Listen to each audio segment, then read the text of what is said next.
Bab 1591. Apakah Anda mengenal Presiden Grup Ling Yun? Awalnya gadis jangkung itu tidak semarah itu. Dia merasa wanita menggerakkan itu mempunyai karakter yang baik, tetapi dia tidak menyangka pria itu begitu keras kepala. Kamu kan laki-laki. Kenapa kamu malah berdebat dengan perempuan sepertiku? Nggak bisa balik lagi lain hari untuk beli. Sebenarnya, aku bisa membelinya lain kali, tapi setelah melihatmu, aku jadi tidak ingin memberikannya lagi, kata Lin Yi ringan. Jika kamu benar-benar ingin memakannya, datanglah lebih awal besok. Aku akan pergi sebentar lagi. Hanya ini waktu yang kumiliki. Aku tidak bisa datang besok. Itu masalahmu. Itu tidak ada hubungannya denganku. Lin Yi mengabaikan gadis jangkung itu dan memindai kode QR di ponselnya. Bantu aku mengepak semuanya. Baiklah, totalnya 42 yuan. Beri aku 40 yuan saja, kata lelaki tua itu sambil berkemas. Orang tua itu sudah kenal dengan Lin Yi, jadi dia tentu saja bersedia menjualnya kepadanya. Sedangkan wanita jangkung itu, dia tidak terlalu peduli padanya. Dia sudah begitu tua sehingga dia tidak lagi tertarik pada wanita. Namun, pada akhirnya, Lin Yi mengirimkan lebih dari 45 yuan. Dia tidak akan memanfaatkan orang tua itu seperti ini. Setelah mengemasi barang-barang dan membayar, mereka berdua pergi dengan barang-barang mereka. Wanita jangkung itu menatap kios kosong itu, lalu ke punggung Lin Yi dan Yan Qi yang pergi. Ia menggertakkan giginya. Saya datang jauh-jauh ke sini hanya untuk membeli kue beras ketan mereka. Semuanya hancur karena dia. Wanita jangkung itu mengikuti mereka berdua dengan marah. Ia ingin sekali menendang Lin Yi. Tapi dia tidak berani. Karena kamu sudah di sini, apakah kamu ingin bergabung dengan pertunjukan nanti? Kata Yan Qi sambil tersenyum sambil memegang kue beras ketan.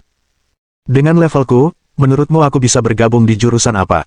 Saya punya pelat baja di kaki saya tidak bisa menekuknya sama sekali. Bagaimana kalau menyanyikan sebuah lagu? Gampang. Saya khawatir penonton akan muntah. Lupakan saja. Sistem telah menghadiahinya kebijaksanaan orang bijak. Jadi, hal-hal seperti bernyanyi dan menari bukan masalah bagi Lin Yi. Selain para seniman veteran dan talenta-talenta papan atas di tim nasional, mungkin sulit menemukan siapapun yang bisa menandingi Lin Yi. Akan tetapi, Lin Yi benar-benar tidak berniat menunjukkan wajahnya, jadi dia hanya memikirkan alasan untuk menolaknya.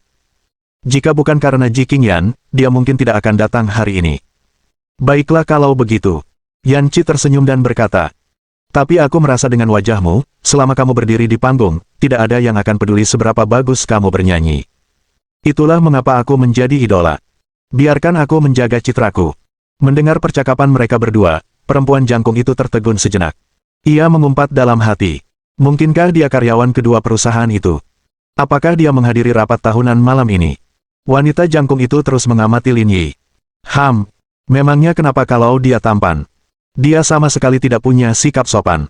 Saya berharap Anda tetap miskin selama sisa hidup Anda dan tetap melajang selama sisa hidup Anda.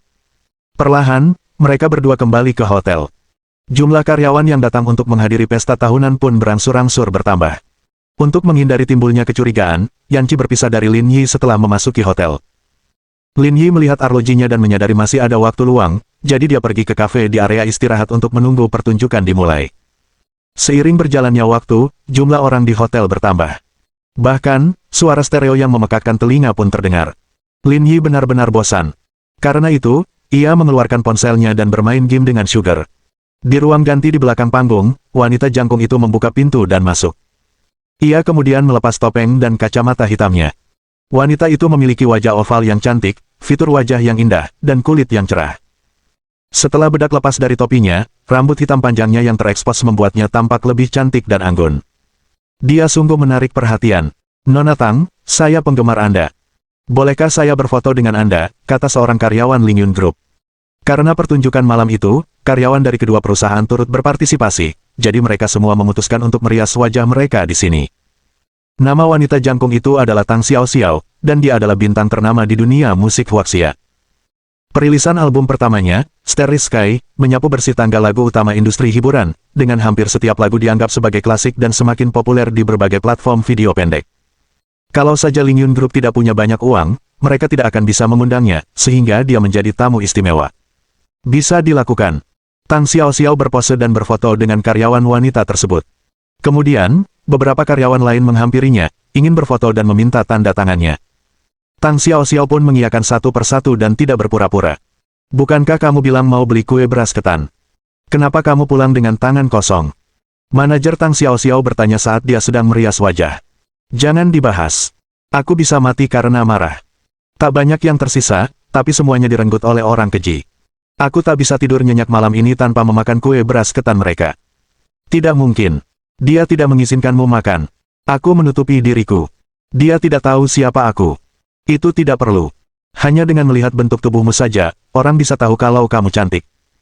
Tentunya dia akan lebih sopan, kan? Tang Xiaoxiao mengerutkan bibirnya dan tiba-tiba teringat wanita di sampingnya. Penampilannya tidak buruk, dan bentuk tubuhnya meledak-ledak. Saat menutupi wajahnya, dia tidak memiliki keuntungan apapun atas gadis lainnya. Akan tetapi, orang ini terlalu brengsek untuk merebut semua kue beras ketan itu. Dia sama sekali tidak peduli padaku. Dia mungkin punya orientasi seksual yang tidak normal. Kata Tang Xiaoxiao. Saat itu aku ingin menghajarnya, tapi aku tidak sanggup melakukannya. Baiklah, jangan terlalu memikirkan masalah ini. Beli saja lagi nanti, kata manajernya. Dengan statusmu saat ini, sebaiknya kamu berusaha sebisa mungkin untuk tidak terlalu mencolok dan tidak terpengaruh oleh berita negatif apapun. Yang penting saya harus kembali setelah acara hari ini, saya tidak tahu kapan saya bisa memakannya lagi. Kenapa kamu begitu serakah?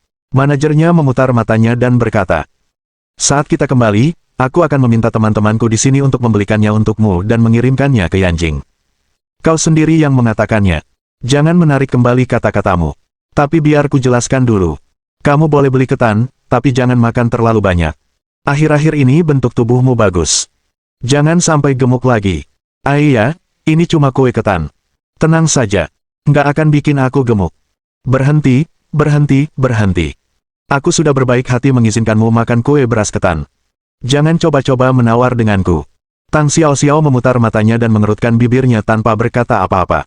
Penata rias di sampingnya tampak geli. Dia tidak menyangka seorang bintang punya hobi seperti ini. Puff, kamu jahat. Baiklah, kita tidak usah membahas ini lagi, setelah kamu selesai merias wajahmu. Aku punya sesuatu yang penting untuk kukatakan kepadamu.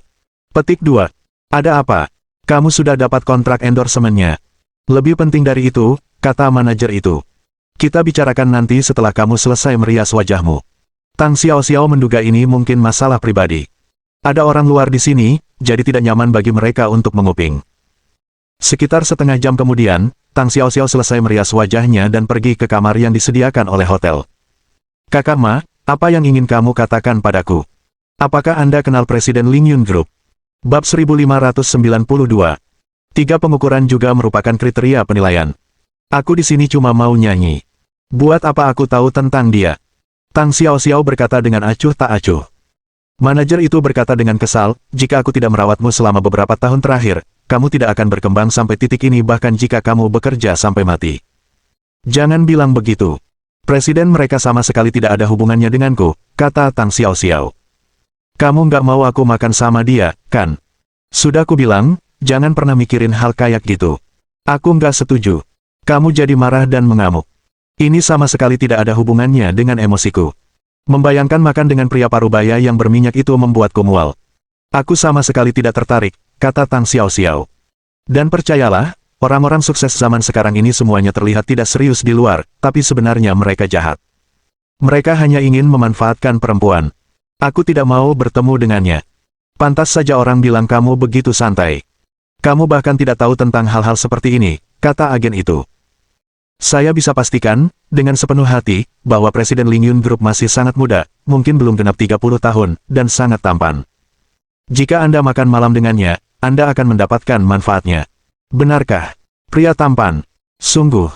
Jelas bahwa Tang Xiaoxiao tidak mempercayai kata-kata manajernya. Kenapa aku harus bohong? Itu kata karyawan grup. Dia sangat tampan, dan mereka bahkan bilang dia lebih tampan daripada bintang pria di industri hiburan. Pasti benar. Kalau begitu, aku mungkin akan makan malam bersamanya. Teruslah bermimpi, kata sang manajer dengan nada meremehkan. Kudengar banyak selebritas wanita datang hari ini. Mereka semua berusaha keras untuk mengenalnya. Selama dia setuju, mereka akan melakukan apapun yang dia mau. Kau pikir kau siapa? Dia bahkan mungkin tidak mau makan denganmu. Saya seorang penyanyi papan atas, kata Tang Xiaoxiao. Tapi kekayaannya ratusan miliar. Kenapa dia harus menunggumu? Tanya agen itu. Dialah yang benar-benar berdiri di puncak lingkaran ibu kota.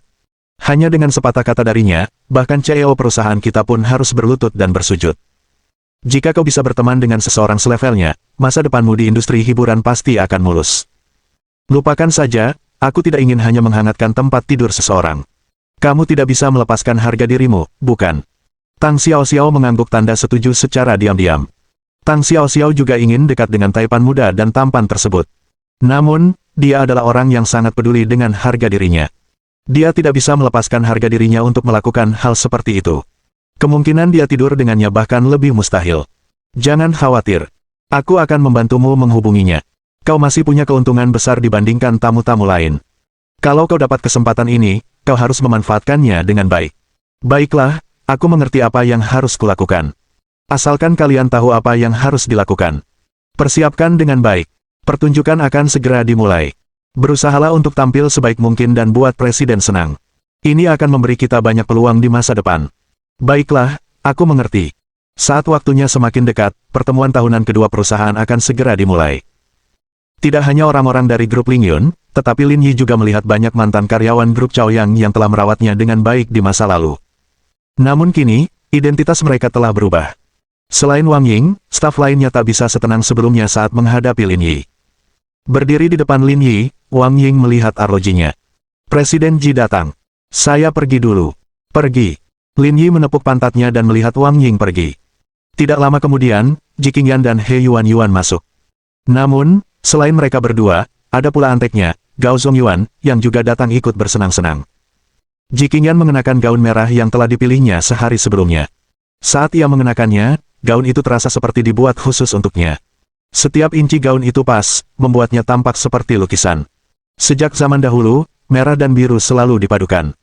He Yuan mengenakan gaun biru, dan meskipun berdiri di samping Ji Qingyan, penampilannya tidak kalah mencolok. Gao Zongyuan, di sisi lain, tampak lebih kasual. Dia mengenakan pakaian kasual yang sederhana. Tak seorang pun menyangka bahwa ia adalah pewaris generasi kedua yang kaya raya dengan kekayaan ratusan miliar. Kakak Lin. Melihat Lin Yi, Gao Zongyuan dan dua orang lainnya berjalan mendekat. Ji Qingyan mengangkat ujung gaunnya dan menunjukkannya pada Lin Yi. Bagaimana, apakah terlihat bagus? Sangat bagus. Kalau saja Gao Zongyuan tidak ada di sana, Lin Yi pasti akan menghujani He Yuan beberapa kali lagi, tapi dia memutuskan untuk membiarkannya pergi hari ini. Kalian berdua, dengan pakaian kalian hari ini, benar-benar tidak cocok dengan kami. Cari tempat duduk lain nanti, kata He Yuan. Lin Yi tidak membalas perkataan He Yuan, namun dia tidak menunjukkan rasa sopan santun sebagai balasannya. Pakaian kita cukup bagus. Sebenarnya kamu dan kakak ipar yang sepertinya kurang peka. Hari ini adalah rapat tahunan perusahaan. Kita seharusnya merayakannya bersama orang-orang, kata Gao Zongyuan. Kamu cuma malas. Aku sudah bilang ganti baju, tapi kamu tidak melakukannya. He Yuan melihat jam tangannya. Ayo pergi. Sudah hampir waktunya. Ayo duduk. Mereka berempat berjalan menuju tempat acara. Ketika orang-orang dari kedua perusahaan melihat bos mereka masuk, mereka semua berdiri. Ji Qingyan juga melambaikan tangan. Orang-orang dari grup Chaoyang berperilaku normal, tetapi orang-orang dari grup Lingyun gempar. Apakah si cantik itu pacar Presiden Lin? Bukankah dia terlalu cantik? Dengan temperamennya, aku tahu dia berasal dari keluarga kaya. Pantas saja banyak wanita di perusahaan itu gagal merayunya. Aroma bunga lokal jauh lebih kuat daripada bunga liar. Penampilan dan bentuk tubuhnya sungguh luar biasa. Tak ada yang bisa menandinginya. Di bawah tatapan semua orang, mereka berempat berjalan ke barisan depan dan mengambil tempat duduk mereka. Kalian berdua duduk di depan, kami akan ke belakang, kata Lin Yi. Apakah kamu takut orang lain melihatmu tertidur? Ji Qingyan bertanya dengan lembut. Kamu yang paling mengenalku. Karena Lin Yi hanya bermaksud menjadi penonton hari ini dan tidak mempunyai pidato atau pertunjukan apapun, Ji Qingyan tidak memaksanya untuk duduk di depan. Bagaimanapun, dengan He Yuan yang menemaninya, dia tidak membutuhkannya di dekatnya. Lin Yi dan Gao Zongyuan, di sisi lain, tidak berlama-lama. Mereka menemukan tempat duduk yang tidak mencolok dan langsung duduk. Pukul 6 sore, pertemuan tahunan resmi dimulai. Pada saat yang sama, semua lampu di tempat itu meredup, yang menandakan bahwa pesta gala akan segera dimulai. Saat itu, hanya lampu panggung yang menyala. 4 pembawa acara, mengenakan jas dan gaun, berjalan ke depan panggung. Lin Yi melirik orang-orang di atas panggung. 2 dari mereka berasal dari grup Lingyun, dan 2 lainnya dari grup Chaoyang. Ini adalah pengaturan yang bagus. Setelah tepuk tangan, acara gala dimulai. Ini tarian pembukanya, no. Lin Yi dan Gao Zongyuan bosan setengah mati, dan mereka mengantuk karena menonton dari bawah. Namun, setelah para pemain naik ke panggung, keduanya sudah terjaga. Kak Lin, karyawan perempuan dari kedua perusahaanmu sungguh luar biasa. Gaun-gaun mungil ini, kaki-kaki jenjangnya, sungguh menyegarkan dipandang. Saya tidak tahu tentang Chaoyang Group, tetapi untuk Lingyun Group, ketiga ukuran karyawan perempuan memang menjadi salah satu kriteria penilaian. Itu benar-benar sesuai dengan gaya Anda. Persetan. Bab 1593. Dipanggil keluar. Awal yang eksplosif ini langsung meningkatkan suasana gala. Meski tarian itu ada kekurangannya, mengingat semua orang adalah karyawan biasa, tampil di level ini sudah sangat terpuji. Lagi pula, yang benar-benar dipedulikan orang bukanlah seberapa hebat kemampuan menarimu. Mereka akan puas asalkan kakimu cukup panjang. Lin Yi mengangguk diam-diam. Yan Qi memang cakap. Setelah tarian pembukaan berakhir, banyak pasang paha indah meninggalkan panggung. Seorang selebriti pria tampil berikutnya, yang langsung menyulut antusiasme semua rekan wanita. Bahkan ada yang berdiri dan berteriak. Situasinya agak di luar kendali. Kak Lin, karyawan perempuan di perusahaanmu juga payah. Kenapa mereka kelihatan kayak orang gila setelah lihat cowok muda? Tanya Gao Zongyuan. Pada akhirnya, ini perusahaan besar. Ini terlalu memalukan. Lin Yi menunjuk He Yuan di barisan depan. Jika kamu punya waktu, kamu harus lebih memperhatikan wanitamu. Gao Zongyuan menoleh dan menyadari bahwa He Yuan berteriak paling keras. Jika Ji Qingyan tidak menghentikannya, dia pasti sudah menyerbu ke depan. Gao Zonyi menutupi wajahnya. Aku akan berpura-pura tidak mengatakan apa-apa. Selain pertunjukan, banyak permainan kecil juga direncanakan, sebagian besar melibatkan interaksi antar kedua perusahaan, yang terasa nyaman dan harmonis. Alih-alih terasa canggung, mereka justru terasa harmonis. Gala berlangsung cepat, tanpa terlalu banyak hal yang remeh, menjadikannya acara yang tidak membosankan. Ditambah dengan banyaknya selebritas, kualitas acaranya bisa dibilang sangat tinggi. Pada babak kedua pertunjukan, dua pembawa acara dari Chaoyang Group naik ke panggung, mengambil mikrofon, dan berbicara kepada penonton di bawah. Sekarang, mari kita sambut Nyonya Tang Xiaoxiao untuk menyanyikan lagu Starry Sky. Setelah pengumuman, tepuk tangan meriah terdengar dari bawah panggung. Saat itu, Tang Xiaoxiao adalah selebritas paling populer di negeri ini. Lagu Starry Sky yang ia ciptakan sangat populer di berbagai platform media besar. Bahkan mereka yang biasanya tidak mengejar selebriti pun bisa bersenandung mengikuti lagu tersebut. Banyak orang yang hadir sudah tak sabar menantikan kemunculannya. Setelah tepuk tangan meriah, Tang Xiaoxiao berjalan ke tengah panggung dengan gaun putih. Sorak-sorai dan tepuk tangan yang tadinya reda, kembali meriah setelah ia muncul. Tang Xiaoxiao tersenyum melihat orang-orang di bawah. Ia tak menyangka antusiasme orang-orang begitu besar hingga mampu menggugah emosinya. Tepuk tangan meriah di bawah panggung berlangsung lama. Tang Xiaoxiao tidak terburu-buru untuk tampil. Ia menatap penonton di bawah dan tersenyum sambil menyapa mereka. Tang Xiaoxiao terkejut melihat pria yang mengambil kue beras ketannya duduk di bawah panggung. Seperti dugaanku, dia adalah karyawan kedua perusahaan ini, pikir Tang Xiaoxiao dalam hati. Sialan, dia benar-benar ingin menghajarnya. Tepuk tangan berlangsung sekitar setengah menit sebelum berangsur-angsur mereda. Tang Xiaoxiao mengambil mikrofon dan berkata kepada orang-orang yang hadir. Saya sangat senang berkesempatan menghadiri pertemuan tahunan Lingyun Group dan Chaoyang Group. Selanjutnya, 1/11 akan membawakan Starry Sky untuk semua orang. Saya juga mendoakan agar kedua perusahaan dapat tumbuh dan berkembang lebih baik di masa depan. Adegan-adegan seperti ini terukir dalam ingatan Tang Xiaoxiao. Setelah berbasa-basi, ia akan meninggalkan kesan yang baik pada tuan rumah, membuka kemungkinan kolaborasi di masa mendatang. Tepuk tangan meriah lagi, tetapi saat musik intro dimulai, semua orang terdiam, siap mendengarkan Tang Xiaoxiao bernyanyi. Kakak Lin, gadis ini tidak buruk, komentar Gao Zongyuan. Dengan ukurannya, dia paling-paling cuma kapa dia benar-benar bukan seleraku. Kamu bisa simpan dia untuk Liang tua dan tanyakan apakah dia mau. Pak Liang tidak pernah menolak siapapun. Lagi pula, selebritas wanita seperti dia cocok dengan seleranya. Saya sudah mengenalnya lebih dari 2 tahun. Rasanya dia sudah tidur dengan semua selebritas wanita di industri hiburan. Old Liang tidur dengan selebriti wanita ketiga dan keenam yang tampil sebelumnya. Itu benar-benar luar biasa. Keduanya tertawa dan bercanda sejenak sebelum mendengarkan musik. Namun, Lin Yi segera menyadari bahwa suara wanita ini semakin lama semakin familiar. Tampaknya wanita itu adalah wanita yang baru saja ingin membeli kue beras ketan. Lagi pula, angka-angka mereka sangat mirip. Tidak mungkin kebetulan, kan? Tak lama kemudian, Tang Xiaoxiao selesai menyanyikan satu lagu. Terdengar tepuk tangan lagi dari penonton.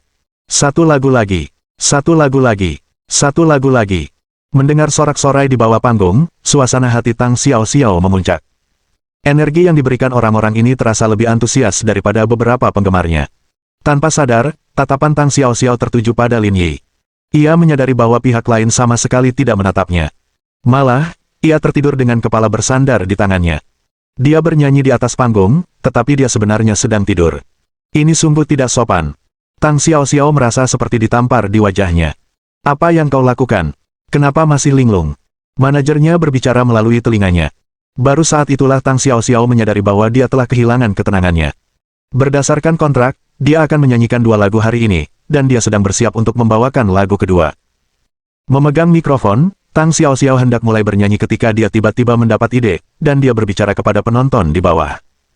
Awalnya aku hanya ingin menyanyikan sebuah lagu, tapi hari ini adalah hari yang membahagiakan. Aku ingin mengundang seorang penggemar untuk datang dan bernyanyi bersamaku. Melihat Tang Xiao Xiao berinisiatif mengajukan permintaan seperti itu, orang-orang di bawah panggung merasa senang sekaligus terkejut.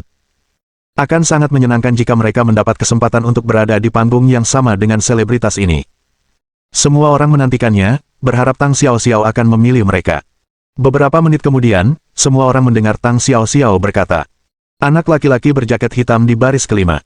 Karyawan di kedua kelompok menoleh ke baris kelima. Anehnya, Lin Yi adalah satu-satunya yang mengenakan jaket hitam.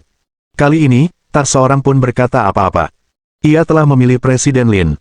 Mereka harus jujur pada diri sendiri. Meskipun Lin Yi masih tertidur, Tang Xiao Xiao tidak malu sama sekali. Ketika dia kembali tadi, dia telah mengatakan kepada temannya bahwa dia tuli nada dan tidak punya bakat menari. Ketika dia naik panggung nanti, mereka berdua akan berduet. Hasilnya sudah jelas. Dia pasti akan menjadi bahan tertawaan seluruh perusahaan. Jangan pikir aku tidak bisa mengalahkanmu. Aku juga punya cara untuk membalas dendam. Apakah wanita ini sengaja melakukannya? Mereka berdua tidur di sana. Bagaimana mungkin mereka dipilih? Tanya He Yuan. Mungkin karena Lin Yi kita terlalu menarik perhatian, itulah sebabnya dia memilihnya, kata Ji Qingyan sambil tersenyum. Aku tidak suka apa yang kau katakan. Gao tuaku juga tidak buruk. Dia tidak buruk, tapi tidak secantik Lin Yi-ku, kata Ji Qingyan dengan puas. Presiden Lin. Seorang karyawan pria di sampingnya menyentuh Lin Yi dengan lembut. Lin Yi tertidur nyenyak sambil menggosok matanya. Ada apa? Sudah berakhir. Ini belum berakhir. Tang Xiao Xiao telah memilihmu. Naiklah ke panggung dan bernyanyilah bersamanya. Lin Yi menguap, air mata mengalir di matanya. Melihat Tang Xiao Xiao di atas panggung, Lin Yi bergumam. Saya bahkan tidak tahu siapa dia atau apa yang dia nyanyikan. Bab 1594. Mempermalukan diri sendiri. Karyawan di sekitarnya juga sedikit bingung dan hanya bisa tersenyum canggung. Mereka tidak bisa berkomentar apa yang harus dilakukan. Lagi pula, mereka tidak mau mengambil risiko menyinggung atasan mereka. Kakak Lin, tunggu apa lagi? Dia memanggilmu, kata Gao Zongyuan sambil tersenyum. Jangan biarkan si cantik menunggu terlalu lama. Cepat naik. Qixian Zhao dan Tian Yan, yang duduk di barisan depan, terus menatap Lin Yi, ingin dia naik ke panggung. Lagi pula, dia adalah orang dengan jabatan tertinggi di perusahaan. Dia begitu rendah hati sehingga banyak karyawan baru tidak mengenalnya. Senang sekali bisa memanfaatkan kesempatan ini untuk menunjukkan wajahnya di panggung. Lagi pula, ini acara hiburan tahunan. Tak ada yang peduli dengan penampilannya. Tak masalah asalkan kamu bersenang-senang.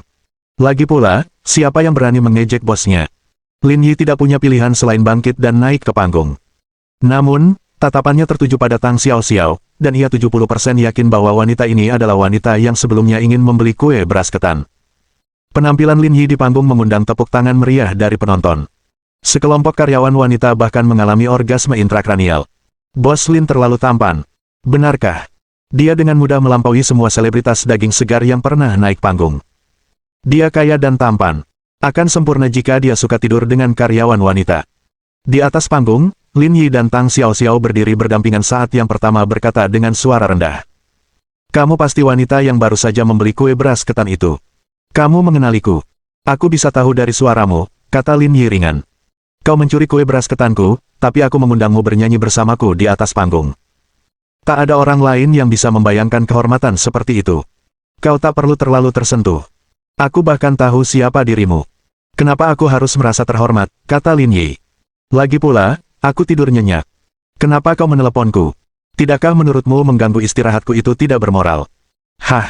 Tang Xiao Xiao tercengang. Orang lain bahkan tidak akan pernah mendapat kesempatan seperti ini, tetapi dia sama sekali tidak menghiraukannya. Yah, nggak ada yang bisa kamu lakukan. Kamu sudah di atas panggung. Kamu nggak punya pilihan selain bernyanyi. Manajer yang berdiri di belakang mengangguk puas ketika dia melihat Tang Xiaoxiao memanggil Lin Yi ke panggung. Kamu bilang tidak menginginkannya, tapi tubuhmu jujur. Kamu tetap memilih Presiden Lin untuk naik panggung dan berduet denganmu. Dengan begitu, kalian berdua akan lebih akrab. Pada saat yang sama, kedua orang di atas panggung mengakhiri percakapan mereka.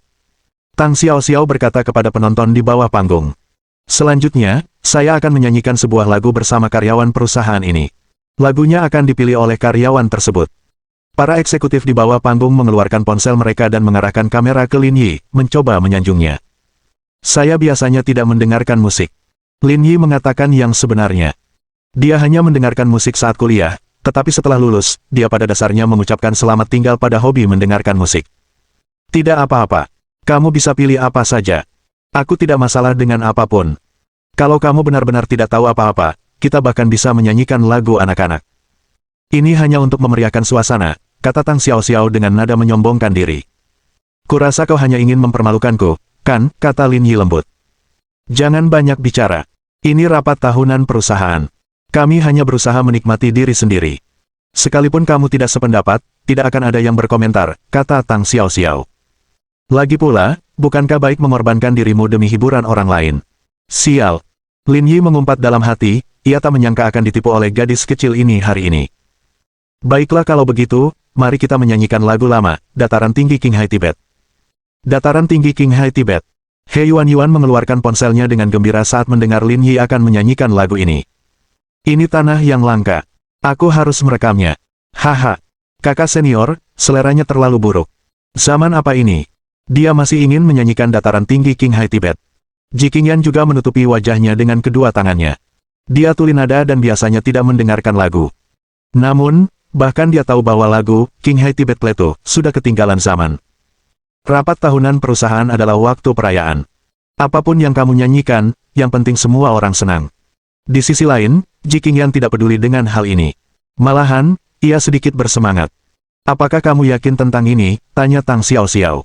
Nada suaranya agak tinggi.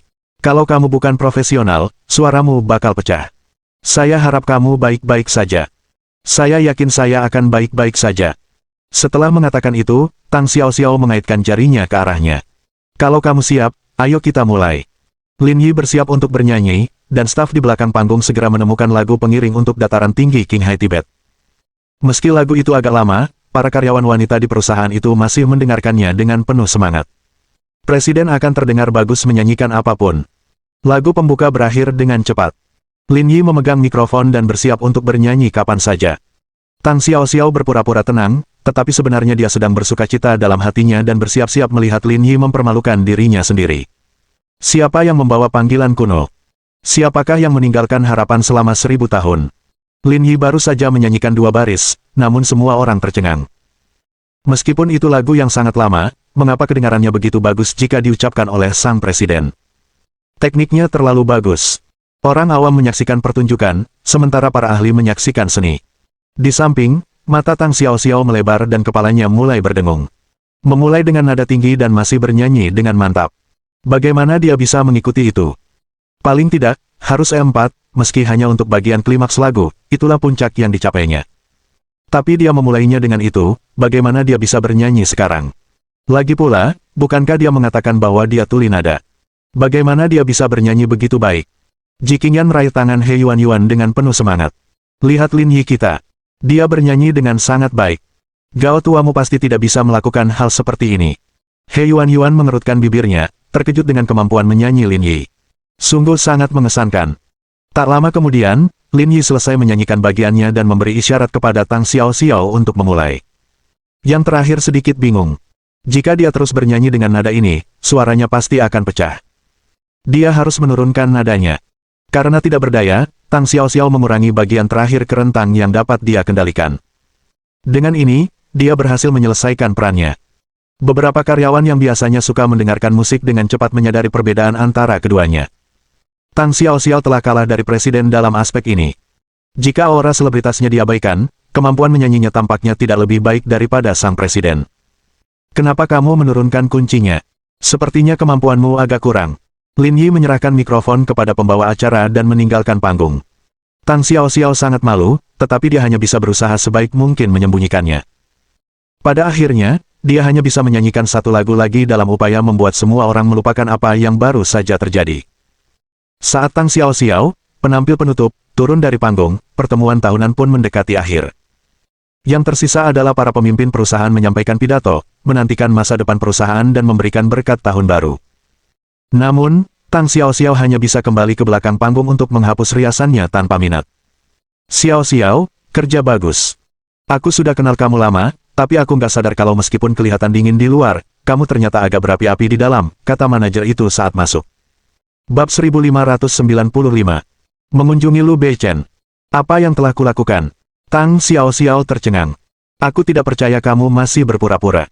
Apa yang aku pura-purakan? Aku sangat kesal, keluh Tang Xiaoxiao. Aku menyuruhnya menyanyikan sebuah lagu, tapi dia malah melampauiku. Aku langsung masuk ke perangkapku sendiri. Aku sangat marah. Hebat, ya.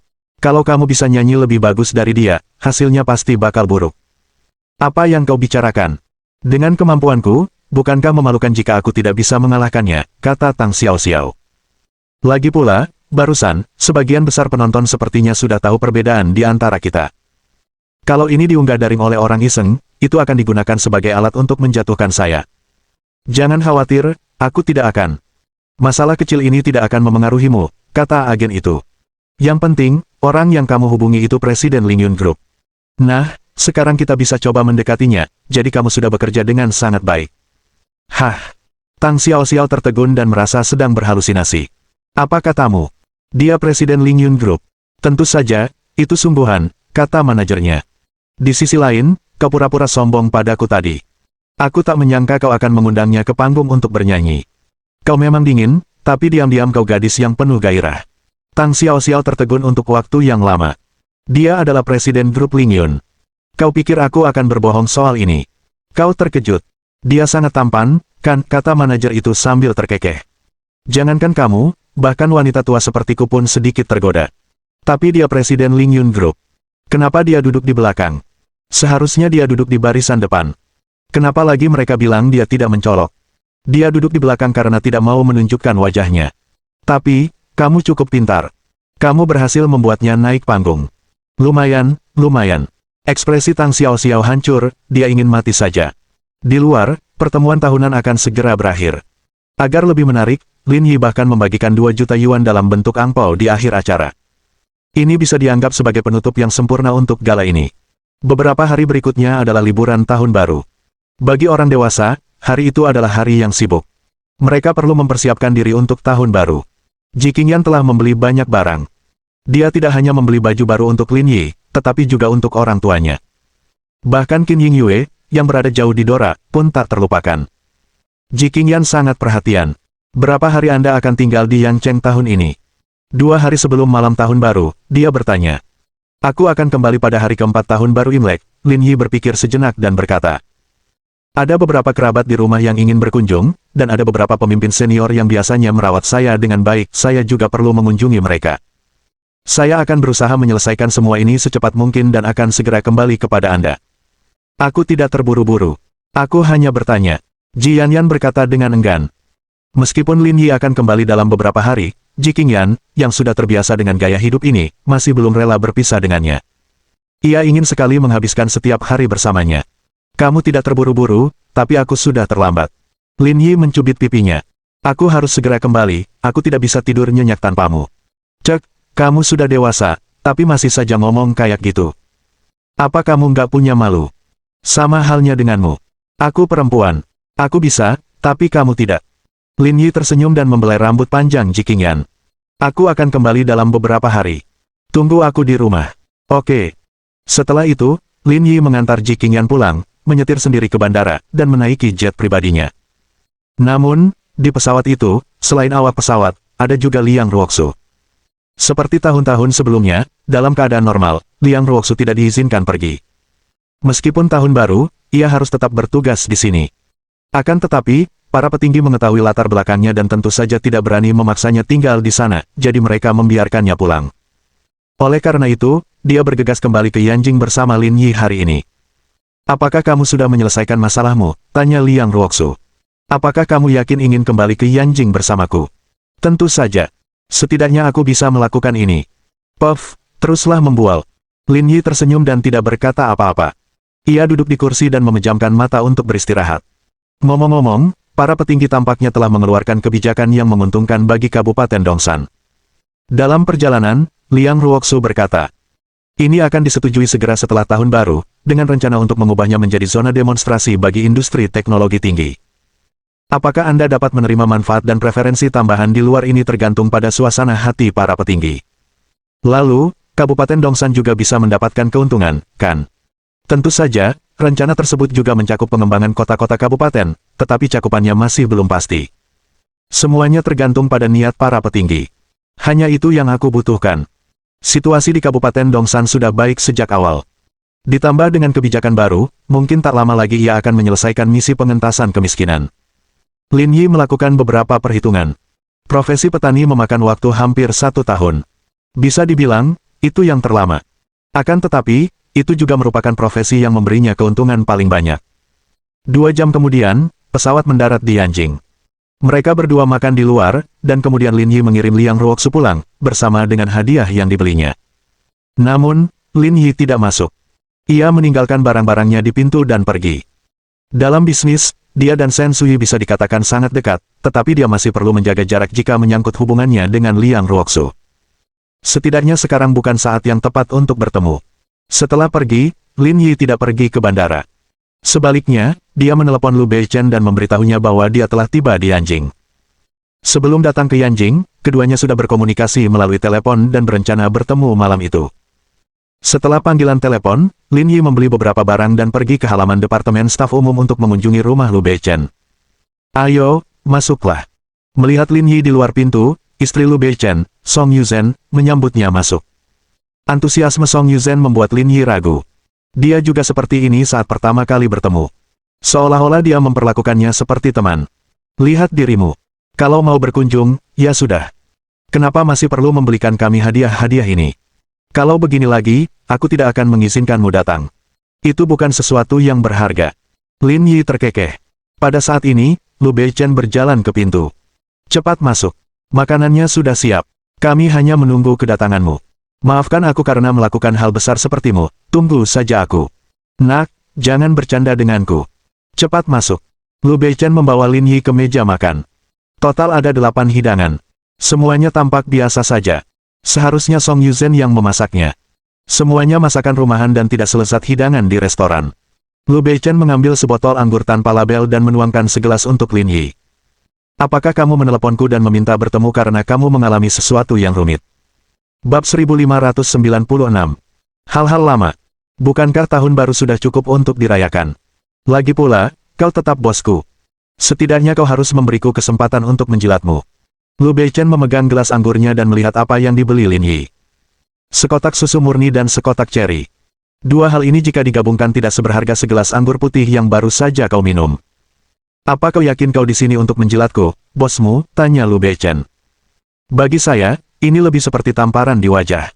Kamu seharusnya tidak berpikir seperti itu. Hadiah mungkin kecil, tapi maknanya besar, kata Lin Yi. Bukannya aku mengkritikmu, kawan lama, tapi ada yang salah dengan pikiranmu. Sangat berbahaya bagimu untuk terus seperti ini. Song Yuzhen tidak dapat menahan tawa. Anak ini benar-benar nakal, persis seperti ayahnya waktu itu. Jika aku 5 tahun lebih muda, aku pasti akan bangkit dan menghajarmu. Kamu sudah dewasa. Kenapa emosimu masih saja buruk? Lin Yi kembali mengisi gelas Lu Beichen. Ayo makan dan ngobrol sambil makan. Lin Yi tidak sering menghadiri makan malam, tetapi dia tahu banyak trik. Mustahil untuk membicarakan masalah serius begitu dia tiba. Dia harus minum sepuasnya dulu. Kalau tidak, makanannya tidak akan ada hasilnya. Setelah lebih dari 1 jam, mereka mengisi perut mereka dengan sebotol baijiu.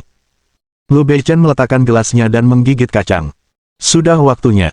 Ayo kita bicara bisnis. Kalau aku membiarkanmu menipuku semudah itu, aku pasti sudah jatuh sejak lama. Lin Yi terkekeh, tidak malu sama sekali. Orang cerdas seperti Lu Beichen jelas tidak semudah dimanipulasi seperti orang biasa. Aku ingin menunjukkan sesuatu padamu. Lin Yi diam-diam mengeluarkan sebuah kotak kecil dari sakunya dan membukanya. Di dalamnya terdapat sebuah cincin aneh. Kelihatannya agak suram. Apa ini? Lu Beichen mengulurkan tangan untuk mengambilnya, tetapi Lin Yi segera menghentikannya. Hati-hati. Ini bom kecil berdaya ledak tinggi. Lu Beichen dan Song Yuzhen tercengang. Mereka tidak menyangka Lin Yi akan mengatakan hal seperti ini. Namun, Lu Beichen hanya terdiam sesaat. Akhirnya, ia tetap mengeluarkannya dengan hati-hati. Orang tua yang berpakaian militer ini tidak takut. Lu Beichen memainkan cincin di tangannya dan memandanginya lama sekali. Dia menyentuh batu giok hijau pada cincin itu. Lin Yi mengangguk sebagai jawaban. Di mana kamu mendapatkan ini? Saya bertemu sekelompok orang di Dora dan merebutnya dari mereka. Lin Yi secara tidak sengaja telah merebut cincin itu dari tangan nomor 18 ketika dia sedang bertarung dengannya.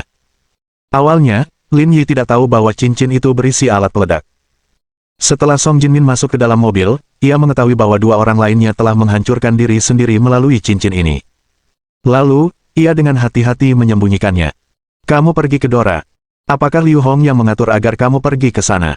Aku sedang bepergian dan kebetulan menemukan ini. Dia belum tahu. Lin Yi memandangi cincin itu. Benda ini seharusnya hanya dimiliki oleh sebuah organisasi. Organisasi. Kamu berpengetahuan luas. Bisakah kamu mencari tahu siapa pemiliknya? Saya akan menyimpan benda ini untuk saat ini, tetapi saya tidak bisa menjamin bahwa kami akan dapat memberikan Anda hasil apapun, kata Lu Beichen. Ini barang yang sangat umum. Bukan hanya orang-orang dari luar negeri, bahkan orang-orang kami sendiri, ketika menjalankan misi khusus, akan membawa sesuatu yang serupa. Namun, kami tidak menggunakan cincin. Saya tidak yakin apakah kami akan bisa menemukan petunjuk apapun. Tetap saja, cobalah saja. Lu Beichen mengembalikan cincin itu ke dalam kotak dan meminta seseorang mengambilnya.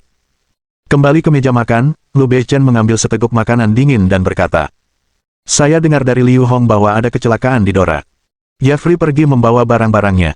Lu Beichen hanya tahu setengah dari apa yang dia ketahui dari Ning Che. Saat itu, kami berdua benar-benar mengira dia sudah pergi, tapi kami salah perhitungan. Jeffrey sangat cerdas dan tetap tinggal di Dora. Namun, dia sudah meninggal. Mulai sekarang, Black Gold Corporation bukan lagi ancaman bagi kami. Lalu, apakah barang yang dipegangnya asli? Setelah berpikir beberapa detik, Lin Yi mengangguk. Memang benar, tapi aku tidak mengerti. Lu Beichen memainkan gelas anggurnya. Apakah organisasi itu mengambilnya? Wawasan Lu Beichen membuat Lin Yi berseru. Pada akhirnya, ia merasa itu wajar saja. Dia bisa melihat menembus sesuatu seperti ini.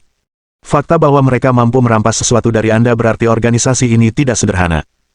Mereka cukup misterius. Lu Beichen tidak mengatakan apa-apa. Ia menyesap anggurnya, matanya sangat fokus. Kita masih belum memiliki kendali yang cukup. Denting. Lin Yi membenturkan gelasnya ke gelas Lu Beichen. Karena kamu tidak bisa menjelaskannya, mari kita ganti topik. Ada lagi yang ingin kamu tanyakan. Saya bertemu ibu saya di Dora. Topik ini menarik perhatian pasangan tua itu. Kamu bertemu Yue kecil. Song Yuzhen bertanya. Hah, kamu kenal dia? Kita sudah saling kenal selama bertahun-tahun, kata Song Yuzhen. Ibumu dan Suyi tumbuh bersama.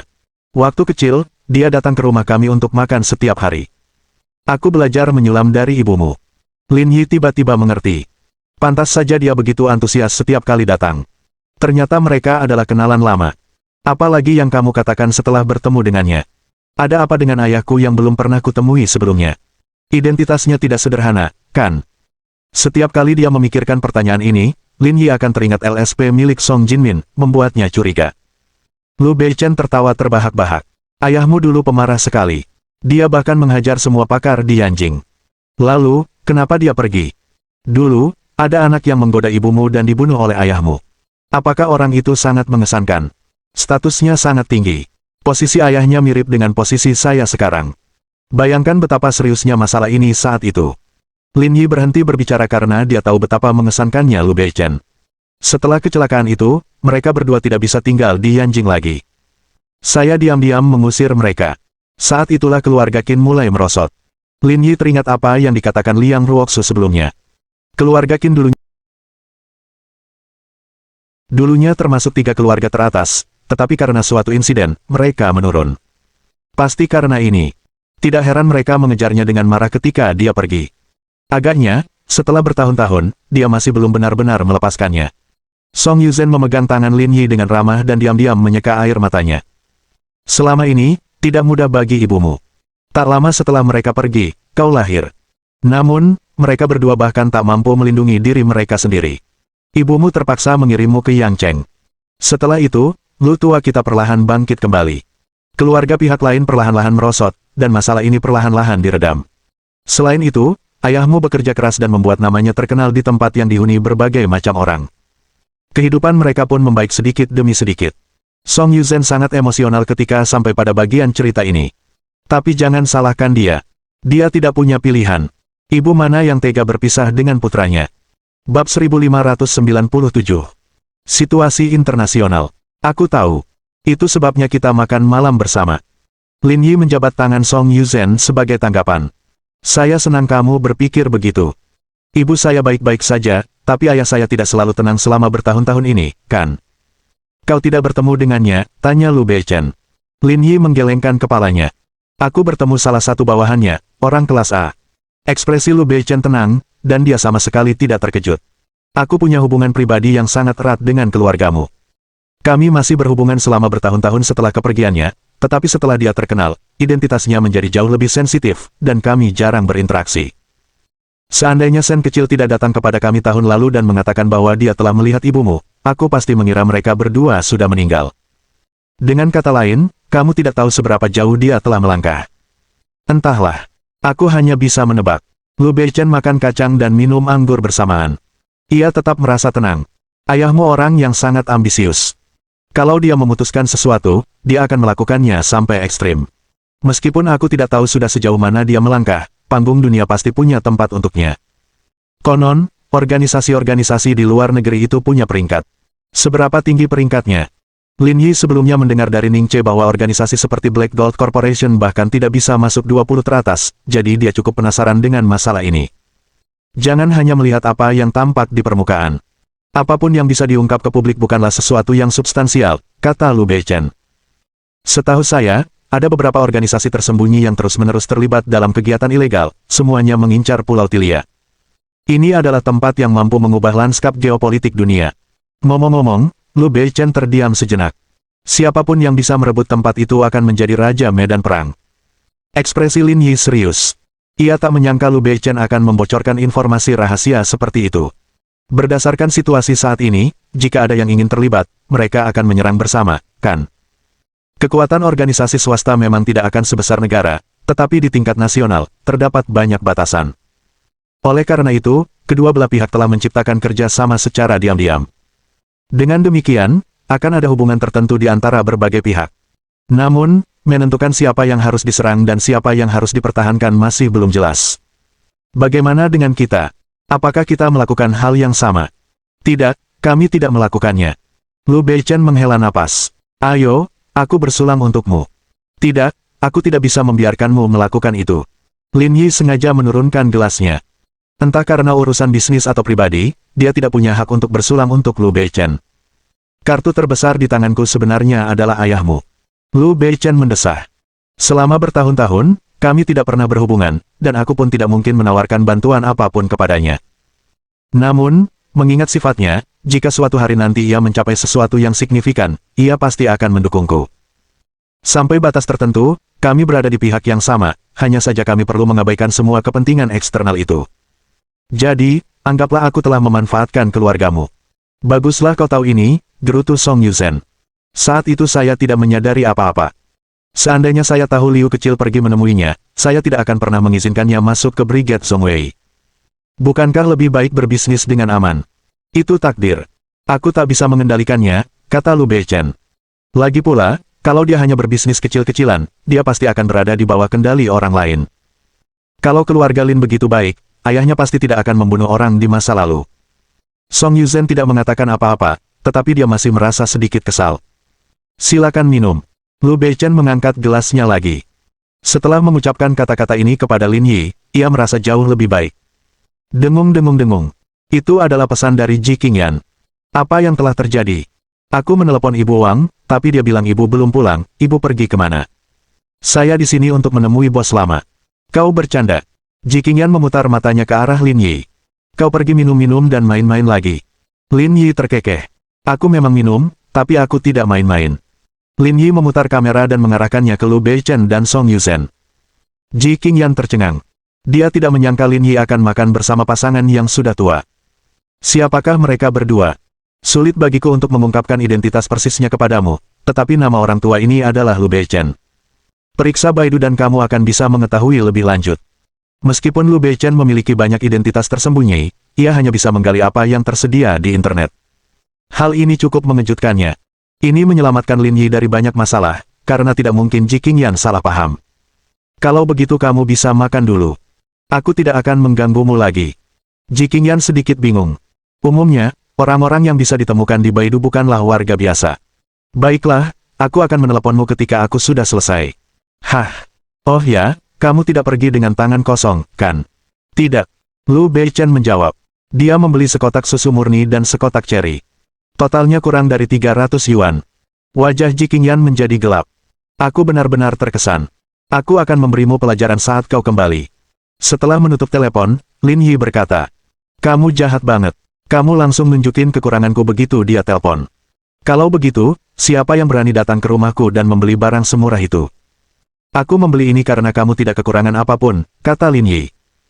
Beberapa hari yang lalu, ketika saya di Kabupaten Dongsan, saya mengirimkan anggur kepada seorang pemimpin yang memperlakukan saya dengan baik, tetapi dia menolak. Dia bilang 2 botol anggur itu akan membuatnya dihukum 10 tahun penjara, jadi saya melakukan ini demi kebaikan Anda sendiri. Nak, aku heran kau berani melawanku, kata Lu Beichen. Apakah gadis kecil itu pacarmu? Lin Yi mengangguk. Dia terlihat baik-baik saja, kan? Dia lumayan, kata Song Yuzhen, dia seumuran ibumu dulu. Dia sangat menyenangkan.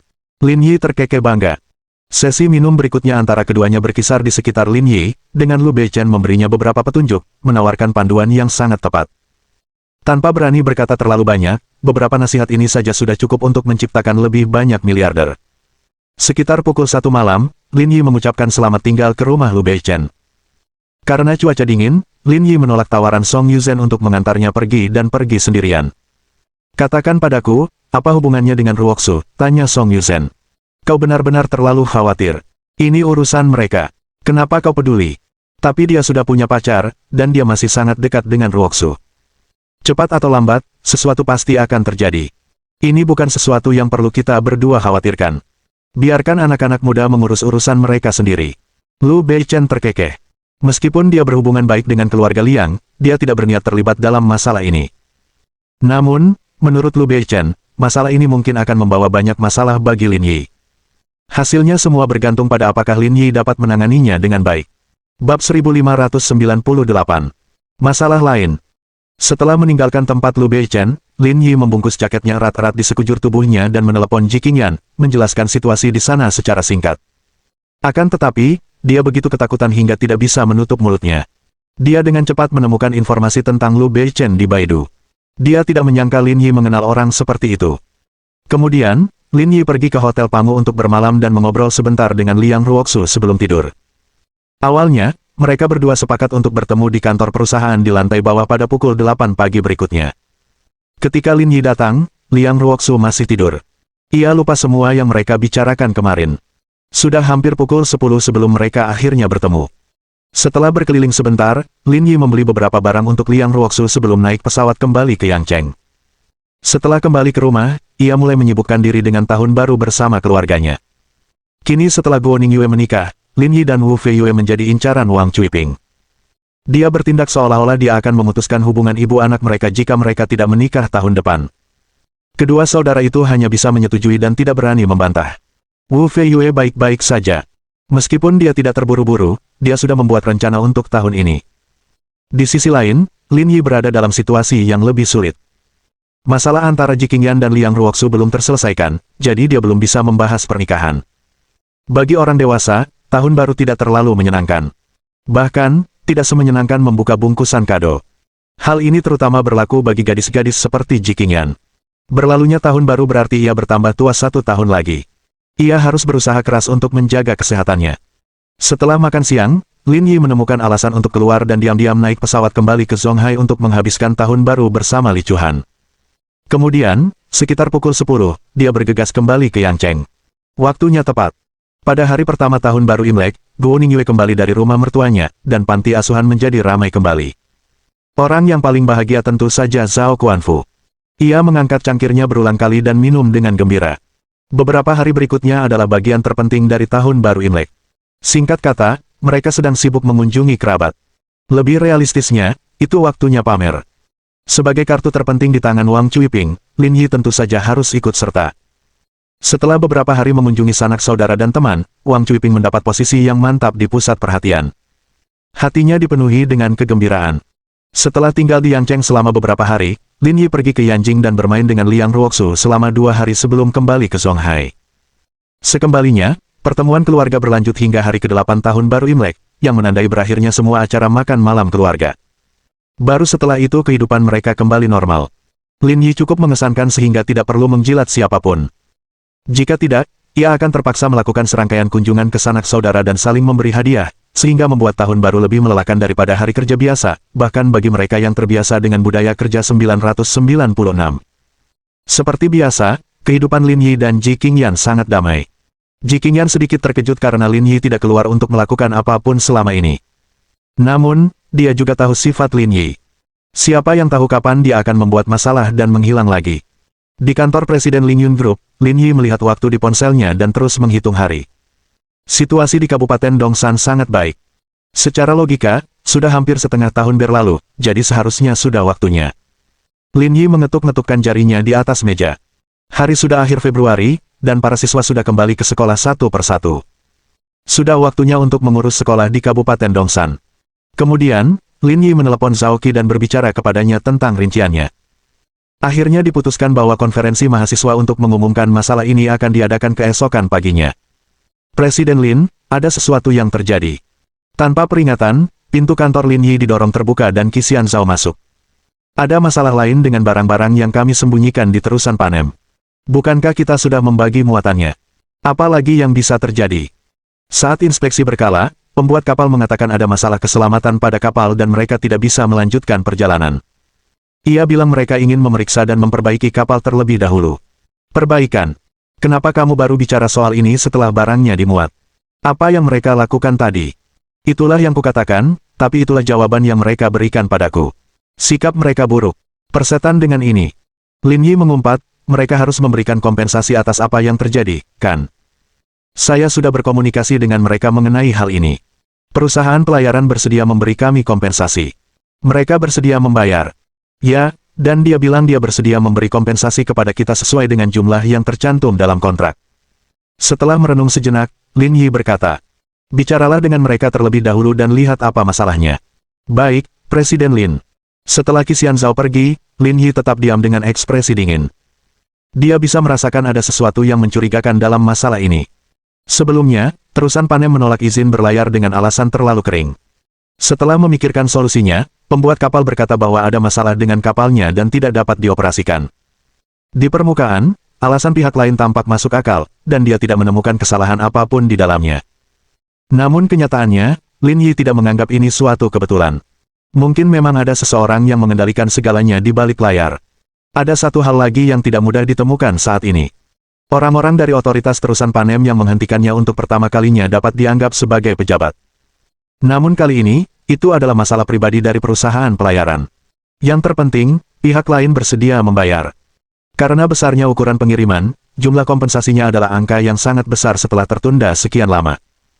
Lingyun Group mampu menanggung kerugian, tetapi perusahaan lain mungkin akan mengalami kesulitan.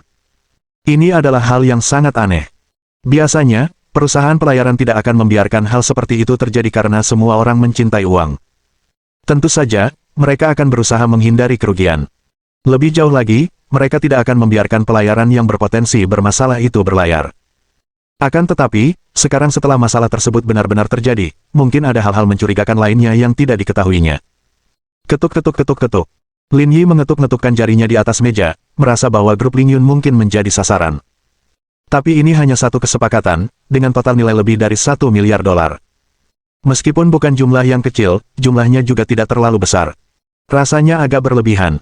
Satu-satunya pilihan adalah mengirim Qi Xianzhao untuk memeriksanya terlebih dahulu. Mengenai apa yang terjadi selanjutnya, itu harus menunggu. Lagi pula, orang lain akan memberi kompensasi padanya, jadi tidak perlu panik.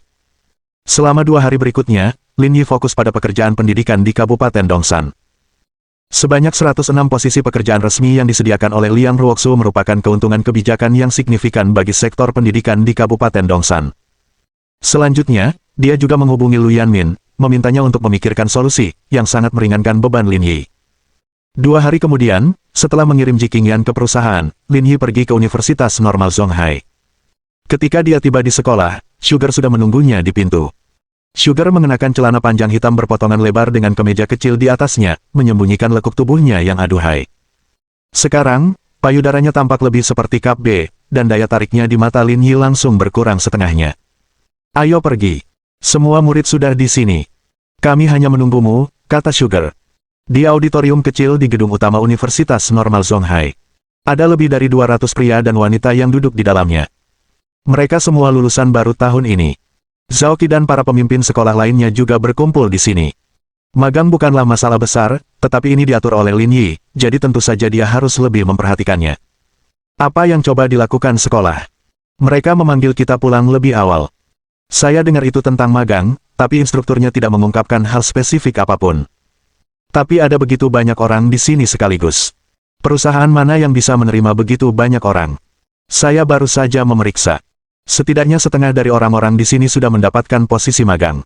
Bukankah buang-buang waktu memanggil orang-orang ini? Entahlah. Kita lihat saja nanti apa kata kepala sekolah Zhao.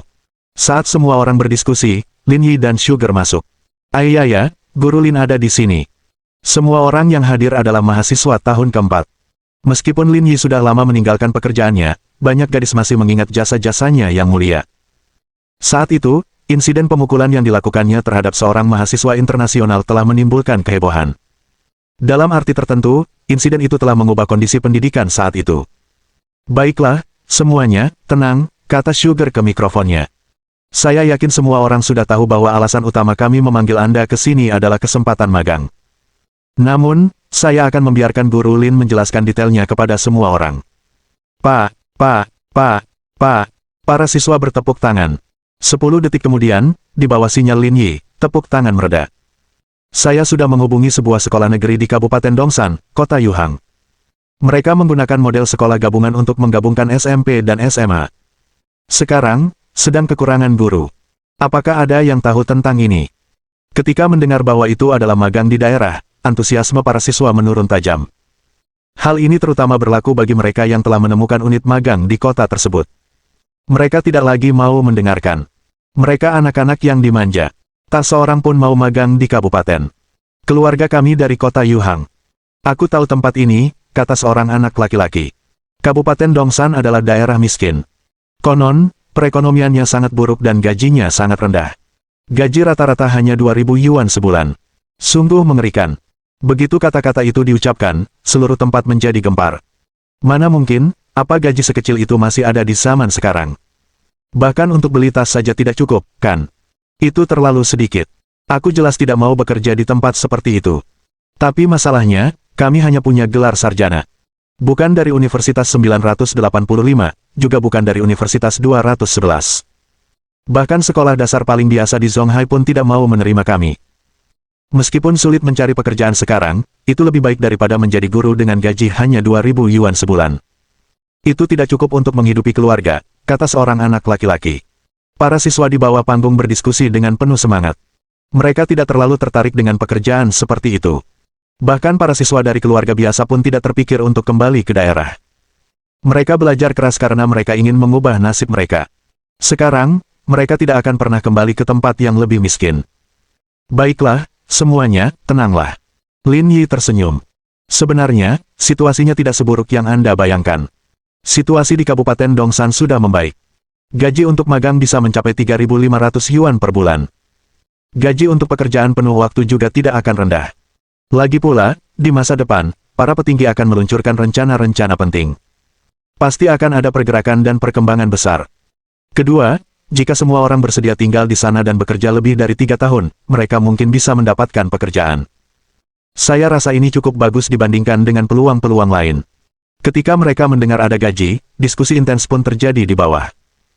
Tidak buruk jika mereka bisa mendapatkan 3.500 yuan sebulan untuk magang. Jika itu hanya magang, mereka tidak keberatan tinggal selama beberapa bulan. Namun, pada akhirnya, kota kabupaten tetaplah kota kabupaten.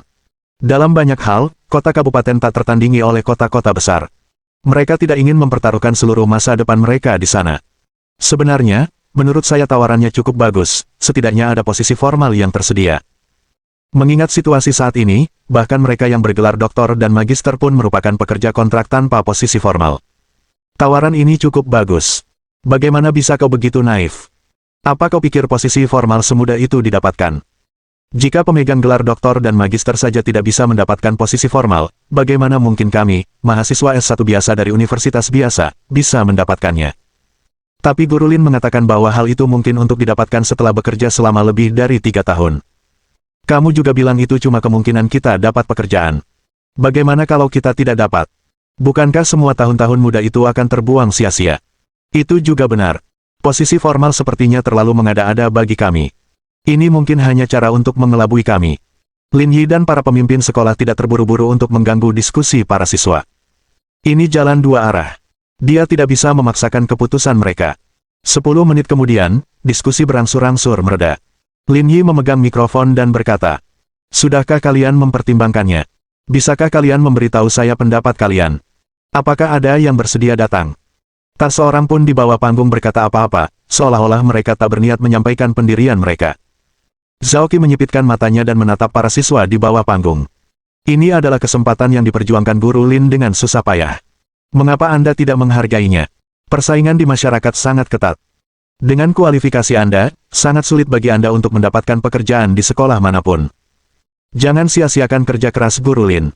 Kepala sekolah Zhao, biarkan siswa memilih sendiri. Jangan ganggu pikiran mereka. Lin Yi tersenyum kepada para siswa di bawah. Karena tidak ada yang ingin dikatakan, kalian tidak perlu mengungkapkan pendapat kalian. Jika ada di antara kalian yang mempertimbangkan untuk menerima tawaran pekerjaan itu, berdirilah sekarang. Orang-orang di bawah panggung saling berpandangan. Pada akhirnya, tak seorang pun berdiri. Lin Yi menggelengkan kepalanya tanpa daya, sedikit kecewa. Ia sudah berusaha sekuat tenaga, tetapi tidak berhasil sama sekali. Tampaknya tempat seperti Kabupaten Dongsan tidak terlalu menarik. Para siswa ini sungguh mengecewakan, kata Zhao Qi. Kenapa kita tidak mengatur mereka untuk magang dulu?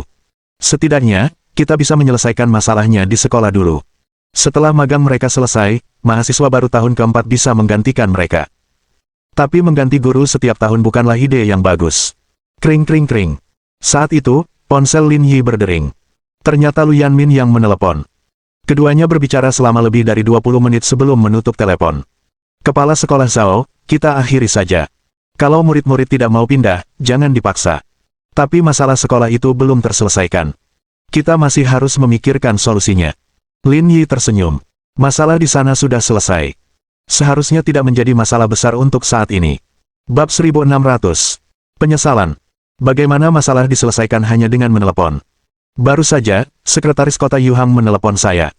Mereka telah merekrut 32 guru berpengalaman untuk ditempatkan di Kabupaten Dongsan. Meskipun masih belum cukup, setidaknya, ini memastikan proses belajar mengajar dapat berjalan lancar. Sisanya akan kami kerjakan selangkah demi selangkah. Seharusnya tidak ada masalah besar sekarang. Para siswa di bawah panggung tercengang. Sekretaris Kota Yuhang memanggil Guru Lin. Itu tidak mungkin. Petik 1. Sugar mengerutkan kening. Inilah yang paling ia takuti. Dengan kemampuan Lin Yi, masalah-masalah ini sama sekali tidak sulit baginya. Selama ia mengeluarkan uang, tidak ada yang tidak bisa ia lakukan. Alasan dia datang ke universitas normal adalah karena hubungan mereka. Hal itu bisa dianggap sebagai bantuan bagi para mahasiswa tersebut. Tanpa diduga, mereka tidak menghargainya. Zhao Qi menggelengkan kepalanya dengan menyesal dan berkata kepada para siswa yang hadir. Awalnya, kesempatan ini memang untuk kalian. Tapi, kalian tidak memanfaatkannya dan membiarkan orang lain merebutnya. Kepala sekolah, saya merasa kalian semua bekerja sama untuk menipu kami, kata seorang anak laki-laki yang berani. Bahkan mahasiswa tingkat sarjana seperti kami pun enggan pergi ke tempat terkutuk seperti itu. Kenapa para guru berpengalaman itu mau pergi ke sana? Apa maksudmu dengan tempat terkutuk itu? Bukankah Guru Lin bilang negara ini ingin membangun Kabupaten Dongsan dengan giat? Prospek masa depannya tidak akan buruk.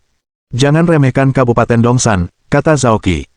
Seruan-seruan pembangunan yang pesat ini tersebar di seluruh negeri, tapi siapa yang tahu apakah itu benar atau tidak? Bisa jadi itu hanya rumor. Aku juga merasa begitu. Sepertinya kau mencoba menipu kami agar pindah dan menjadi buruh. Apapun yang terjadi, aku tetap kepala sekolah. Bagaimana mungkin aku berbuat jahat pada kalian, para siswa, kata Zhao Qi dengan marah. Kami tidak tahu soal itu. Mungkin ini karena tingkat pengangguran. Baiklah, kepala sekolah, tenanglah. Lin Yi menarik Zhao Qi kembali dan berdiri di depan barisan pertama siswa dengan teleponnya.